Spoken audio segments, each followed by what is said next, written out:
പഴയ കാലങ്ങളിൽ ഒരു തുണി നെയ്തതിന് ശേഷം അതിന് നിറം കൊടുക്കുവാനായി, ചായം കൊടുക്കുവാനായി അതിനെ ചായ നിറത്തിൽ നിറമുള്ള ആ ലിക്വിഡിൽ മുക്കി വെക്കാറുണ്ട്.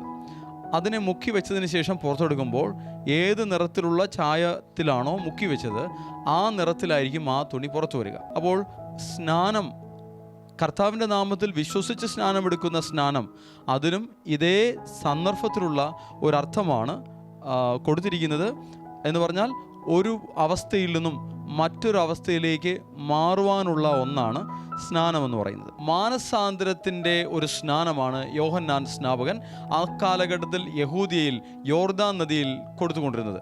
അവർക്കെല്ലാവർക്കും ന്യായപ്രമാണം അറിയാം, ദൈവത്തെ അറിയാം, വിശ്വാസമുണ്ട്, ദൈവത്തോട് ബഹുമാനമുണ്ട്, ഭക്തിയുണ്ട്.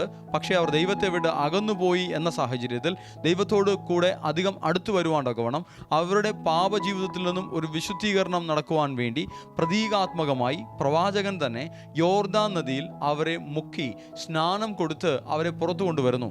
എന്നിട്ട് ഇനി മുതൽ നിങ്ങൾ ഫ്രഷാണ്, നിങ്ങളിലുള്ള പഴയ പാപങ്ങളെല്ലാം കഴിഞ്ഞുപോയി, ആ പഴയ പാപങ്ങൾ ഉപേക്ഷിച്ച തീരുമാനത്തോടെയാണ് അവർ സ്നാനം സ്വീകരിക്കുവാൻ വരേണ്ടത്.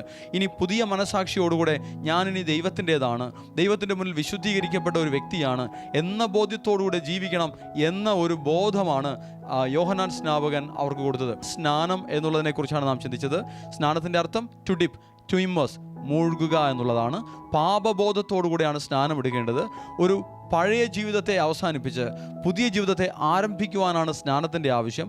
ഈ വീഡിയോയുടെ മുഴുവൻ ഭാഗവും കാണുവാൻ തക്കവണ്ണം ഇതിൻ്റെ ലിങ്ക് ഡിസ്ക്രിപ്ഷനിലും ഫസ്റ്റ് കമൻറ്റിലും പിൻ ചെയ്ത് വെച്ചിട്ടുണ്ട്. എല്ലാവരും കാണുക.